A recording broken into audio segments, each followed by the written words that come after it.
It is cold here in Denmark. Autumn has arrived. It's a beautiful day though, so enjoy that.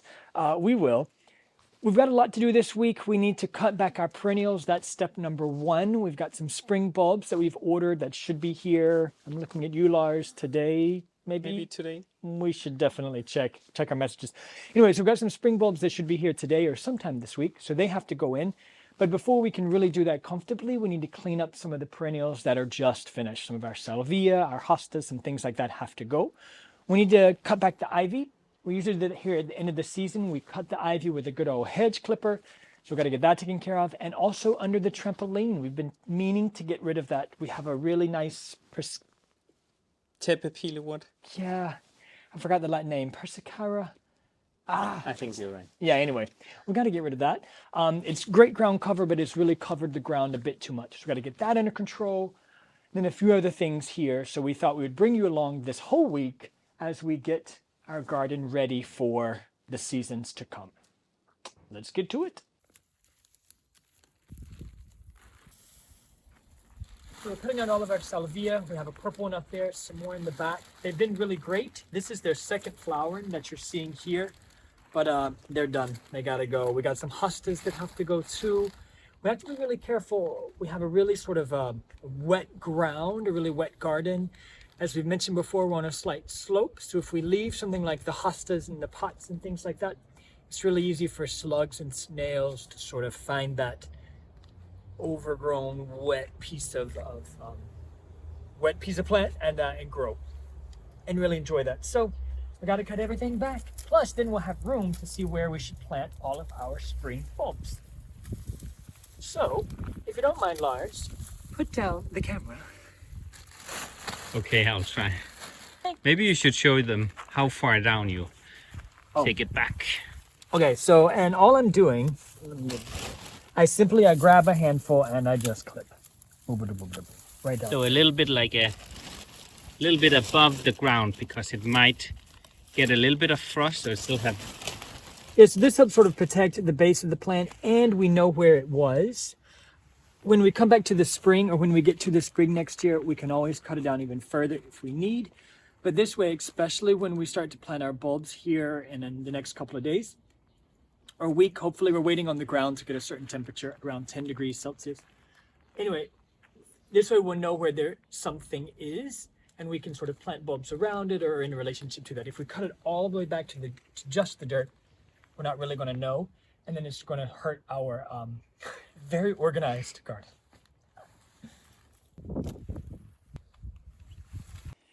But we're not cutting down everybody just for the sake of cutting down. This Alea Millennium here is so pretty. And, okay, yeah, it's finished. And yeah, technically we could cut it down, but it's going to look really nice out here in the winter with a little frost on it. So that structure is really nice. The Phlomis as well. We're going to keep those guys because they'll be really pretty. We can take them down in the spring, obviously, but we're going to leave a few of these more architectural things. So Lars told me to get closer. So imagine these. I can't get it clear. There we go. Imagine this with a little snow on it. Isn't that pretty? It's pretty enough by itself.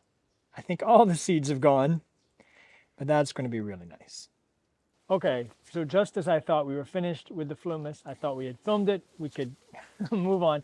Lars insisted that he show you what the seeds look like inside. So, sorry. let's do that. It's okay. We would all love to know, right? We were all at home being like, please show us more seeds. And that's what's happening now. Okay, I'll come over there. I'll clip one and I'll, as I promised you, leave some. But they are really amazing. I love taking seeds, if you didn't know that. Yeah, let me turn the camera on. Okay. So I just don't keep looking at myself, make sure we're in the camera. Action. So these are very spiky, but when they have been sitting out there kind of ripening the seeds, they should be able just to, you can hear they just ready, and look at all these new Phlomis. Oh, and the top fell off there. You broke it. No. There you go. And these, they need to germinate with changing temperatures. So we'll put them in the greenhouse in January, February, just in the ground or in a tray, and they will start to sprout when it gets warmer. And then you have new, like this is the yellow Phlomis, really nice. And then we'll of course leave some for decoration, and maybe the birds want some seeds as well. Yeah, little, like a 7-Eleven over here. So this is actually one of the most, we just did one and I told Lars we have to show you. This is the most satisfying little plant. Beautiful in the spring and summer, has these gorgeous yellow flowers, but you see how it grows? It just hangs over the stones, right? It is one of the most satisfying things to cut back. If I was a barber, I think this is how barbering would feel. Look at that. Look at that. Oh my goodness. So satisfying. You could put it in a pot and grow more. And grow more. Goodness gracious. We don't need to grow more. This thing grows like wildfire. But look at it. Isn't that satisfying? And then I want to keep cutting it back so you can see these stones that we carefully made. Oh, love it. So while we're trimming back, we're also making cuttings of this garden fuchsia. It's about to be finished. It's starting to have yellow leaves. So I just removed the lowest leaves. And if it has any flower buds up here, just take that off. And I'll place a lot of them in the corner here. So they have their easy access later on when it's rooted. We will water it and then keep it in the greenhouse or leave it somewhere sheltered in your garden. And then you get new ones. So, Malatsi just came to get me because Lars has found something hidden in the flower bed. What'd you find back there, Lars? Hammer. In my defense, I used it to hammer like a stick down.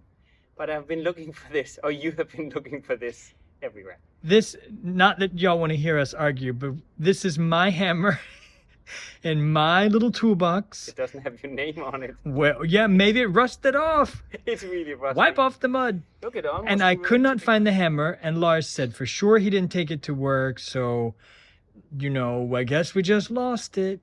And sure enough, he's trying to grow more of them. This man will take seeds, cuttings, and he'll even plant hammers. It got lost in here, but at least we found it. That's true. What else are we missing? I don't think anything. Our fortune? Can you Well, really getting all this is good, though. Yeah. All right. Getting all this- Thank you, Malatsi, for letting me know. And now we have our hammer back. We can nail things again without having to use that busted hammer that you like. Yay! Okay, I'll put it here. All right. So Lars, what you got going on? I'm actually trying to cut back our tepepile wood. As you can see, it's really just grown out to the path quite too much. But look at all these wonderful roots it has there. So the plan is some of it's going to repot for planting markets, but also going to stuff some more in here because we had some of the other invasive one growing in the chameleon leaf. Yeah, we had the chameleon plant under there, Chameleon plant. and he's gone now. So we're going to take some of these, the ones that we don't pot on, and we're going to put them under the trampoline. And in that way you can also see these really nice stones again. Exactly. That was here in the garden anyway, before way up in the back there. So yeah, and the path is really narrow anyway next to the Salvia viridis, so we gotta trim that back. Yeah, we have to, the holidays are coming up and we need lots more space to walk. I'm planning on eating a lot. So we have a lot of trimming back to do. I need a wide path. All right, let's get back to it. Okay. Look at that. This one is ready to go. Yeah, cut it. What we can't pot on. I'm a big fan of this. Just cut it. We've got so much of it. And you know how long it took to lay these stones? I'd rather see the stones. So you're probably wondering if I ever do anything, and the truth is, nope. You're the I'm kidding. Whoever grabs the camera first doesn't have to do the project. And honestly, this which was... is mainly you. My goodness. Look at that. Free My plants. goodness. And this was Lars' project anyway, so he gets this one, I get some of the other ones. But looking good, Lars. Thank you. All right. How's it going?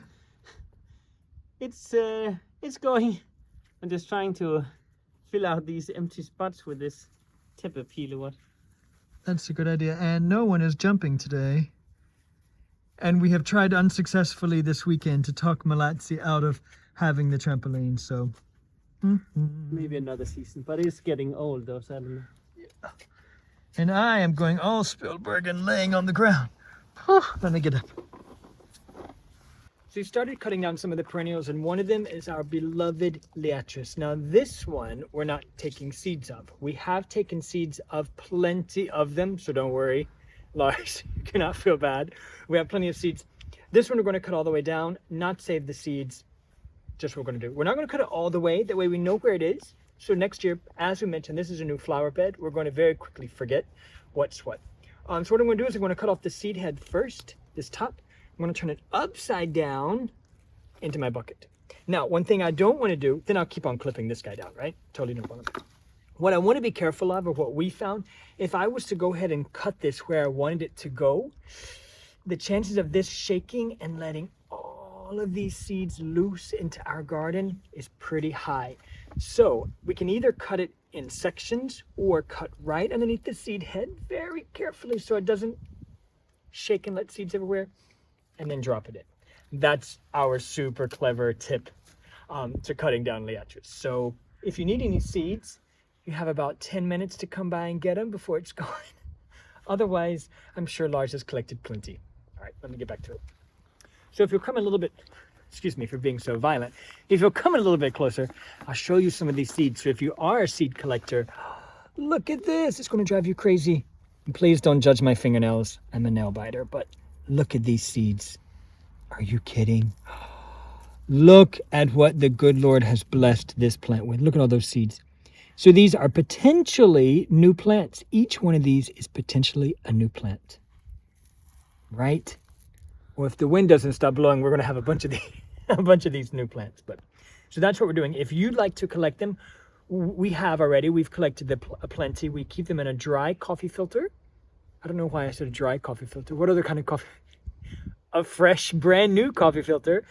We leave them in that until we're ready to spring plant, or the ones we've already autumn sowed.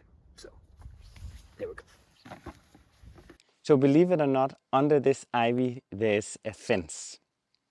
Our neighbor, he planted this in 1994, a long time ago, and it has really grown really nicely. And so once a year we just trim it back and keep it this really beautiful green wall. So I'm gonna get started.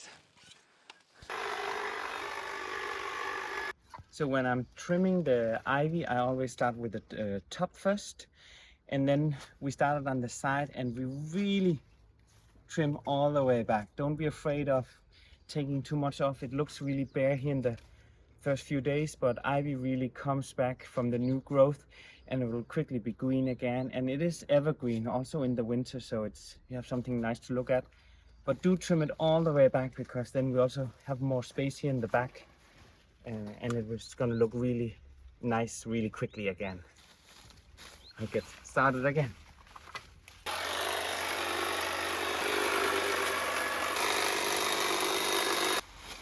So now that Lars has cut all the stuff down, what we're going to do now, we have to bag it all up and then take it to the recycle place. This is a very, very dusty job. Right, buddy? It's not the glamorous part of gardening. I mean, this is set here. Like we said, we do it at the end of every growing season. So around October every year. So what you're seeing now has been here since October. Another reason why we do it, not only does it look good, not only is it good for the plant, not only is it good for the fence that's under the plant, we also trim the neighbor's side, because if not, it'll pull the fence one way or the other. When we moved in, this neighbor wasn't taking such great care of the ivy. Long story short, little neighborhood drama. The ivy was starting to pull the fence one way. So now we make sure that we keep it nice and tight so the fence doesn't lean one side to the other. Anyway, super, super dusty. Reason number 2 for taking it down is snails. Snails love to live in here. It's like a snail hotel. So keeping it really trimmed back, keeping an eye on it is one way to keep those snails out of our garden. So now we will face the dust, bag all this stuff up, and get it out of our garden. Right? Yeah. Okay, back to work, boys. Okay, so the last few days we have been busy in the garden trimming back some of our perennials. Here's Salvia. We have a nice purple one. As you can see, we left little bit up, like almost a thumb, a length of a finger, left it a little bit up because it will grow from underneath again in the spring. Alan is over there busy. And our tepepilot over here at the trampoline. Really a big difference now. Okay. You can see he's super excited for having it back. Oh wow. Maybe you jump on the trampoline. And look at that. So that's really, and we put a lot of it in the back or in the middle over there. I tried to climb in, and then afterwards we found out, Meleti and I, why didn't we just take the whole, we lifted the trampoline, and it was so much easier getting all of the tepepilo underneath there, because the idea is it's all overgrown in there because we have neighbors with cats and they come to our garden and use it as a restroom, which is super annoying, but they need to be here as well. And we have been busy with you can see the ivy, look at that. It's been trimmed back. Really nice, our green wall over there. And just been busy with trimming things back. The Torskamon over here. We wait a little bit with it's called the Hvid Fredløs. It's still like really a beautiful color there. But as soon as the perennials start to look a little bit sad, we will start to trim back. And I think we almost have the first frost here in Denmark. So very soon these dahlia will go too. And we will show you how we're going to do that. But that's another day, because we're still busy. And Alan is ready, or busy over here. Just really, some of them are really finished now. The Sahara.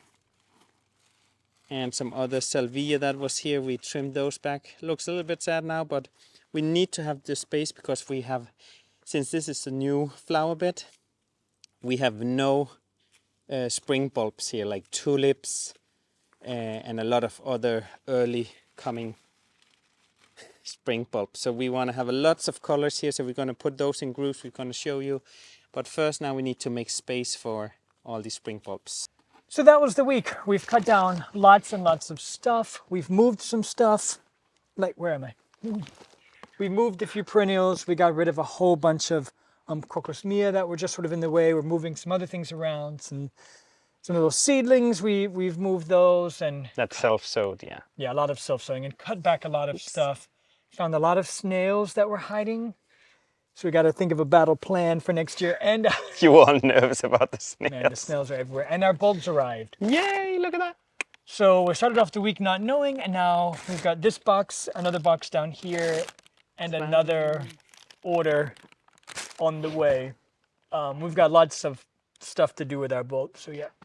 It's been a long week. Thanks so much for hanging out with us and seeing what we've got going on. Like and subscribe, and let us know what's going on in your gardens in the comments below. And a little proof that we have a lot of bags. There we go. So all of this needs to go to the recycling center so they can turn it into compost for people in the municipality.